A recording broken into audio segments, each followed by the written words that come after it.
خلافتنا بمسرور فتية عظيم شأنها بين البرية.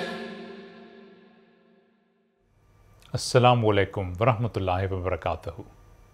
Welcome to our next program in our brand new series, Beacon of Guidance. Beacon of Guidance is a weekly program which will be a compilation of questions and answers given by our beloved Huzur, Hazrat Mirza Masroor Ahmad, may Allah be his helper, from the virtual mulaqats, classes and compiled letters from Ahmadis from all over the world. Let's now turn to the Gambia for our first question. On Saturday, the 29th of May, 2021, beloved Huzur blessed Majlis Khudam al-Ahmadiyya Gambia with a virtual mulaqat, during which a khadim asked Huzur, what can Africa do to be self-sufficient and achieve development? Assalamu alaikum, beloved Huzur. My question is, what can Africa do to be self-sufficient and achieve development? It is not only a matter of achieving some target of Africans only. Every nation who works hard will develop and achieve their targets. So the first thing is that you should give more emphasis on education. You see, your literacy rate should be very high. Not that every student gets primary education, but the target of the African government should be that every person of their country, whether it's a girl or boy, man or woman, should be highly educated. The minimum requirement should be secondary education. And if it is graduation, then that will be much better. See, if you are educated and your literacy rate is high, then it will broaden your mind. Then you will try to see what the world is doing and where the world is going, and what should be our goals and targets and objectives. So you fix your targets, big targets, so that when you fix your big targets, you will work hard to achieve them. And be honest and sincere with your work, as I have already said. See, if you are a teacher, you should fully concentrate on teaching your student with full preparation. Not that you are not well prepared and go to the school and start teaching the students. If you are a worker, you should work hard as much as you can. If you are a bureaucrat, you should be very sincere and honest with your work and try hard to achieve the ultimate object of your assignment, or complete your assignment within the prescribed time and as early as possible. So, work hard, be honest and sincere to your work and to your nation. And that will help you to develop. And the basic thing, as I have told you, is the education. Every person should try hard to get better education. Right? So if you are a well-educated person, then your goals will also be high. Right? And use that knowledge and wisdom which you get for the betterment of your nation, for the service of your nation. For our second question, beloved Huzur had graced a virtual mulaqat in Urdu with Ahmadi Muslims from the West Bank on the 18th of June 2021. They asked beloved Huzur whether it is acceptable for an Ahmadi to hide their faith due to the risk of opposition. Let's hear what Huzur said. बात यह है कि अगर खौफ है और मुकाबला नहीं कर सकता, ख़ास तौर पे औरतें मुकाबला नहीं कर सकती, तो दिल में उनके ईमान है तो उसको रखें और ना ज़ाहिर करें, लेकिन इसमें कोई हर्ज नहीं है. लेकिन अगर मुकाबला करने की हिम्मत है, जुर्रत है, मर्द है, तो फिर ज़ाहिर करना चाहिए। अब सहाबा की जो तारीख़ मिलती है हमें, उसमें यही है कि बाज़ सहाबा शुरू में जो ईमान लाए, उनको कहीं किसी दूसरे बड़े रईस की और सरदार की पनाह मिल गई तो उन पे जुल्म नहीं होते थे। उन्होंने कहा अब हम आपका पनाह वापस करते हैं और हम उसी तरह इन जुल्मों को बर्दाश्त करना चाहते हैं जिस तरह हमारे बाकी भाई बर्दाश्त कर रहे हैं। लेकिन साथ ही ये भी तारीख़ से साबित है कि हज़रत सल्लल्लाहु अलैहि वसल्लम ने बाज़ लोगों को कहा कि ठीक है, अगर तुम लोग मुकाबला नहीं कर सकते, अपने ईमान को छुपा के रखो और दिल में रखो, ना ज़ाहिर करो। हिकमत का तकाज़ा भी यही है। बहुत सारे मुसलमान थे जो हज़रत सल्लल्लाहु अलैहि वसल्लम की हिजरत के बाद भी मक्के में रहे और वो ईमान ले आए हुए थे और उन्होंने ईमान छुपाया हुआ था। बाज़ ऐसे वाक़यात मिलते हैं कि बाज़ जो कुफ़ार के लश्कर आते थे, जंगों के लिए आए, उनमें वो शामिल हो के आ गए। और जब आ गए, दो आदमियों को ज़िक्र मिलता है, पिछले जो मैंने खुतबात सहाबा का ज़िक्र कर रहा हूँ उसमें भी ज़िक्र किया था कि एक जंग में इसी तरह लश्कर आया, उसके साथ दो अशख़ास जिन्होंने अपना ईमान छुपाया हुआ था वो शामिल होकर आ गए। और जब वो करीब पहुँच गए इस्लामी लश्कर के, तो उनसे कुफ़ार के लश्कर को छोड़ के इस्लामी लश्कर में आके शामिल हो गए और बताया कि हम बहाना बनाया था हमने निकलने का, इस तरह हम इनके साथ शामिल होकर आ गए हैं। तो उन्होंने इतना अरसा अपना ईमान छुपा के रखा। हज़रत सल्लल्लाहु अलैहि वसल्लम ने उनको ये नहीं कहा कि क्यों छुपा के रखा, बल्कि उनको पनाह दी और मुसलमानों में शामिल कर लिया। तो ये तारीख़ में मिलते हैं वाक़यात। जो मैं आजकल सहाबा के वाक़यात बयान कर रहा हूँ उसमें भी इसका ज़िक्र हो चुका है। चंद महीने पहले ही मैंने एक खुतबे में इसका ज़िक्र किया था। तो इसमें कोई हर्ज नहीं। और ख़ास तौर पे औरतें जो हैं वो अगर समझती हैं कि उनका ईमान ज़ाहिर होने से उनके पास तंगियाँ वारिद होंगी और वो बर्दाश्त नहीं कर सकेंगी, तो उनको छुपा के रखना चाहिए, कोई हर्ज नहीं है इसमें। लेकिन जब मौका मिले फिर उसका इजहार भी हो जाना चाहिए। For our third question, we will turn to the UK. On the 1st of May 2021, Majlis Atfalul Ahmadiyya Northern Region were blessed with a virtual mulaqat with beloved Hazur. A tifl had asked Hazur the following question. In the Quran, chapter 6, verse 160, "And for those who split up their religion and become divided into sects, thou hast no concern at all with them. Surely their case will come before Allah. Then will He inform on what they used to do." Which means that sects are forbidden. Why is Ahmadiyya a sect?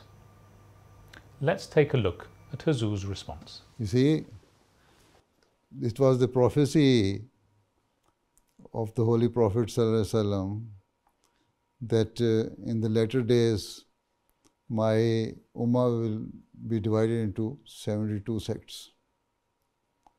Okay? And each sect will think that they are on the right path. They will have different point of views, and each sect will think that their point of view is the best, and they are following the true teaching of the Quran, and they are following the Sunnah of the Holy Prophet ﷺ. See, in the present Muslim sects, there are some sects who are following Holy Quran. They do not believe in Hadith. Some they are following Hadith and they give more preference to Hadith.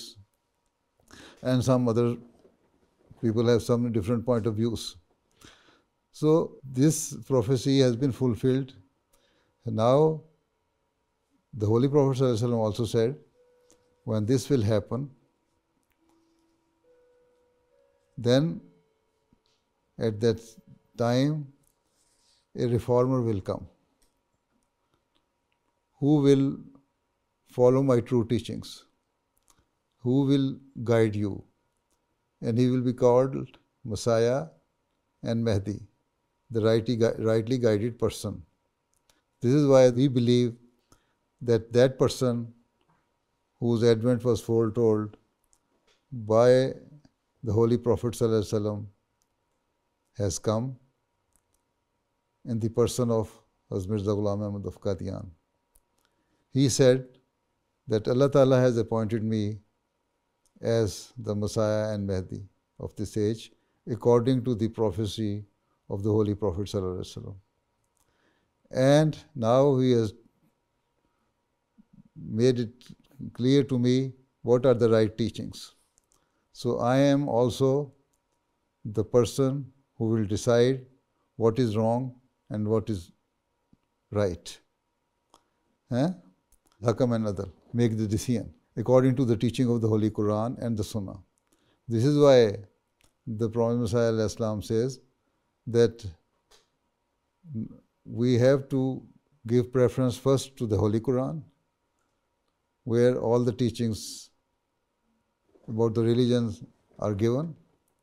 Then we have to follow the Sunnah, what the Holy Prophet ﷺ practiced, and then we should see the ahadith, which were collected almost 150 years later, and then see that how many of them are correct and are supporting the verses of the Holy Quran, or the Holy Quran supports whatever they are saying.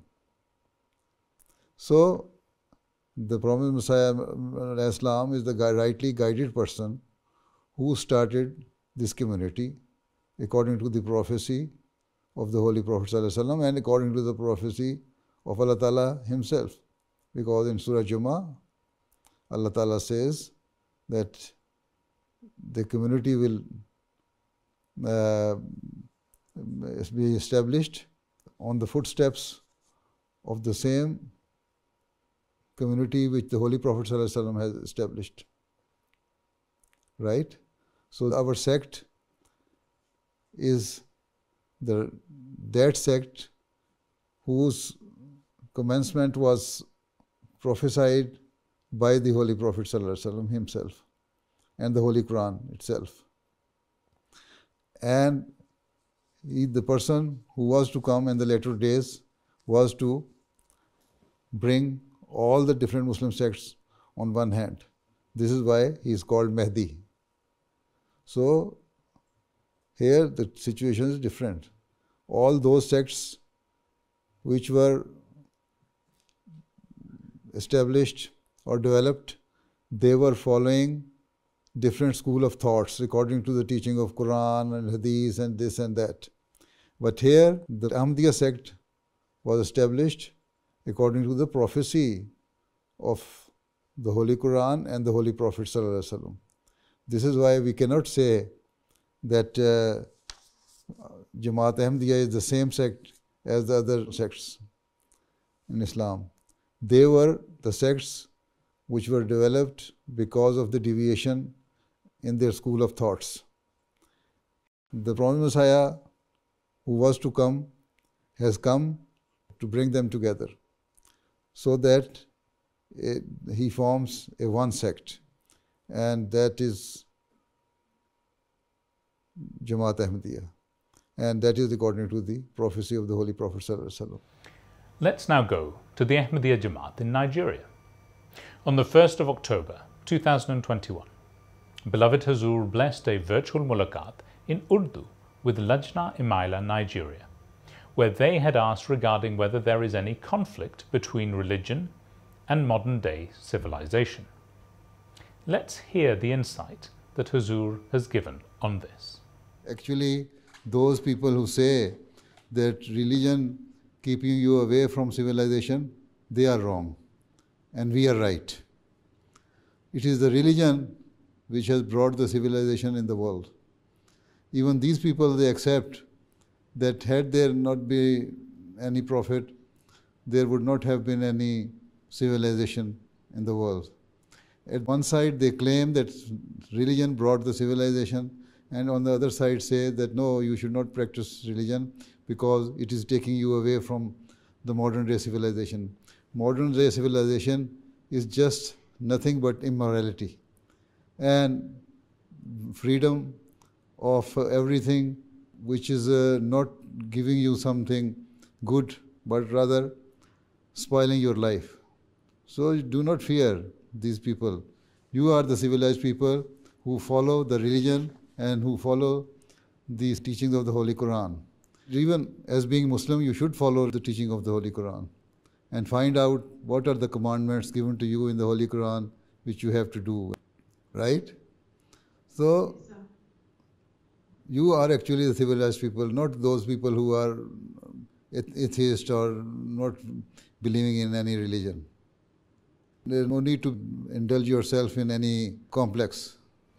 For the fifth question, Hazrat Khalifatul Masih V, Ayyadullah Ta'ala bin Nasr al-Aziz, blessed a virtual mulaqat with Lajna Imaila from Sweden on the 26th of November 2021. One of the members had asked, what is the Islamic perspective on the theory of evolution? मेरा सवाल ये है कि theory of evolution के बारे में इस्लामी नज़रिया क्या है और इसको हम इन लोगों को कैसे समझा सकते हैं? सवाल ये है कि एवोल्यूशन तो हुआ इंसान का, ये नहीं हम मानते जो डार्विन की थ्योरी है कि कीड़ा था या बंदर था या बीटल था, हैं, या जानवर था तो उससे इंसान बन गया। इंसान था लेकिन उसकी अपनी स्टेजेस थी शुरू की, इनिशियल स्टेजेस में वो बिल्कुल ही हरकतें उसकी ऐसी थीं जैसे वो बंदर वाला केव में रहने वाला या जंगलों में रहने वाला था। फिर ऐसा ऐसा उसको अकल आती रही, डेवलपमेंट होती रही, लेकिन बंदर जो था वो बंदर की नस्ल चली है, उससे जो इंसान था उसकी से इंसान की नस्ल ही चली हैं।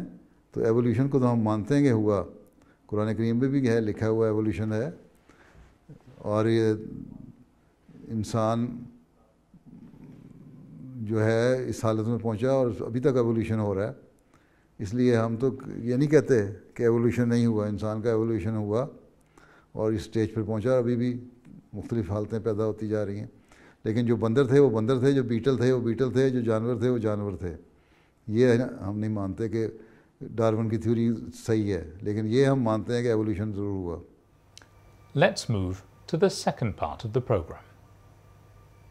In this segment, we will be taking a look at questions and answers which have been compiled in Al-Hakam, called Answers to Everyday Issues, which Hazrat the Mir al-Mu'mineen, Khalifatul Masih V, Ayyadullah Ta'ala bin Nasr al-Aziz, has given on various occasions in his written correspondence and during MTA programs.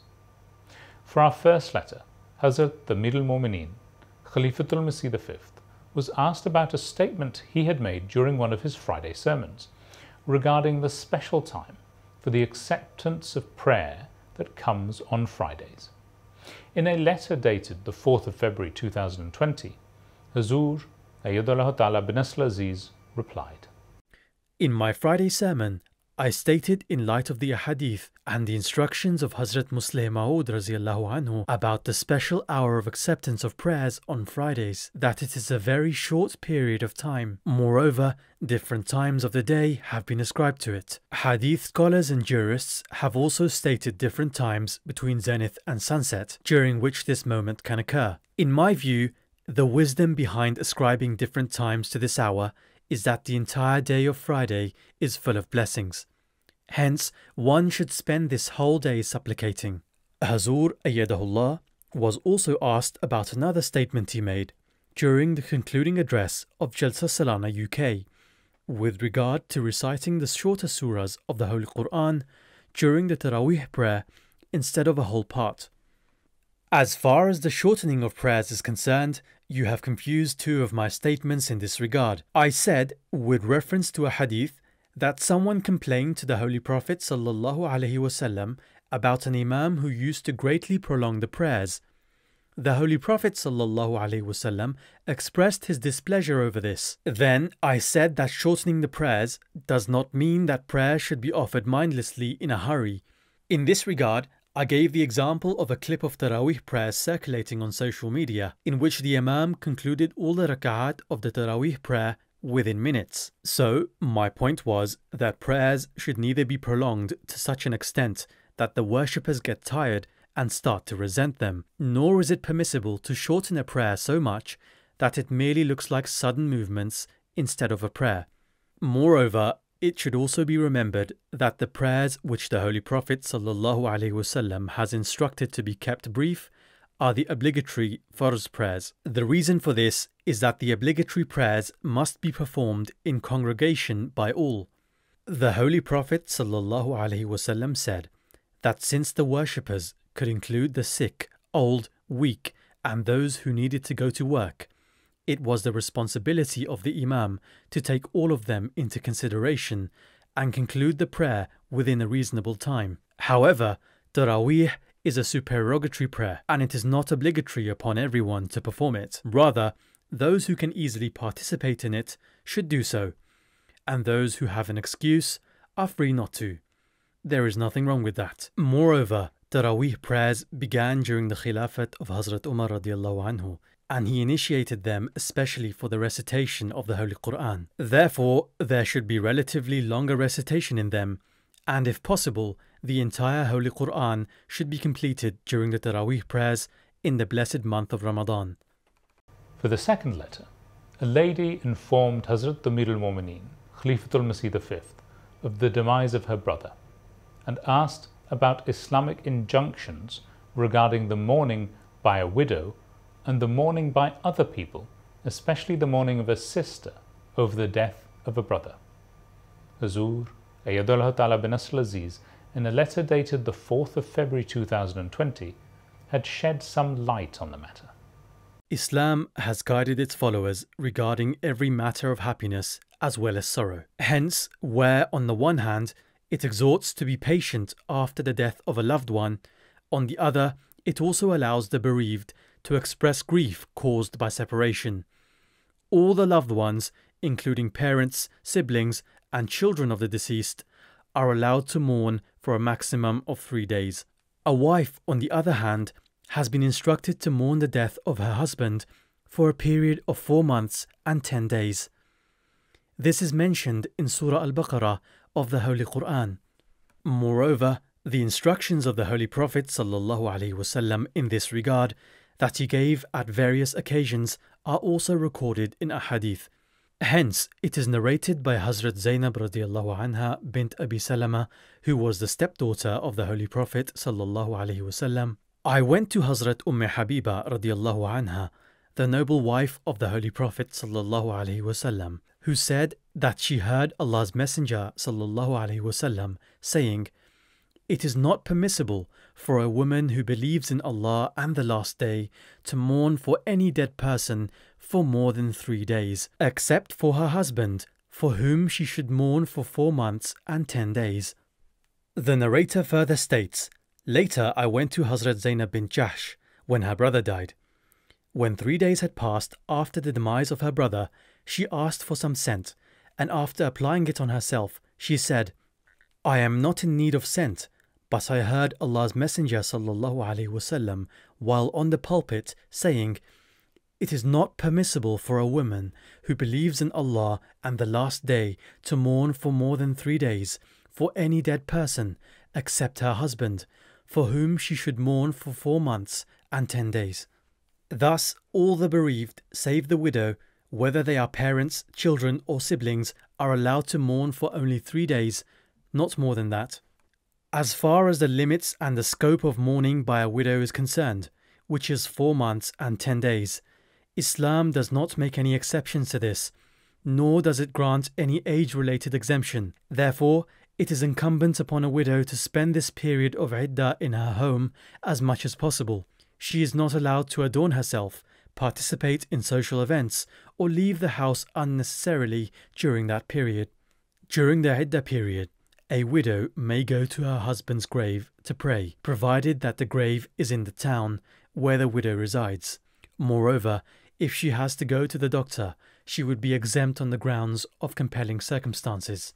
Similarly, if a widow's family's livelihood depends on her job, or she has no other arrangements for taking the children to school and bringing them back, or doing the shopping, then all these circumstances would grant her an exemption on grounds of compelling circumstances. In such a case, it would be incumbent upon her to go straight to work and return home after completing the work. That is the maximum extent of the permission to leave the house on grounds of compelling circumstances or dire need. She is not allowed to participate in any kind of social gatherings or programs. For our third and final letter, Hazrat Amir al-Mu'mineen, Khalifatul Masih V, in a letter dated the 4th of February, 2020, stated the following regarding an edict issued by the Nazim of Dar al-Ifta on the issue of unaccompanied women going on a journey to perform Hajj. Hazur Ayyadallahu Ta'ala bin Nasr Aziz said the following. In my view, the condition of having a male mahram with a woman for Hajj and Umrah was based on a temporary ruling, just as other travel was forbidden for an unaccompanied woman at the time, because in those days journeys used to be very difficult and lengthy. Facilities were not available on the way, and on top of that, the risks of being robbed were very high. Hence, when a complaint of a robbery was once brought before the Holy Prophet ﷺ, he gave the glad tiding of peaceful journeys in the future and said to Hazrat Adi bin Hatim radiallahu anh, فإن طالت بك حياة لترين الضغينة ترتحل من الحيرة حتى تطوف بالكعبة لا تخاف أحدا إلا الله.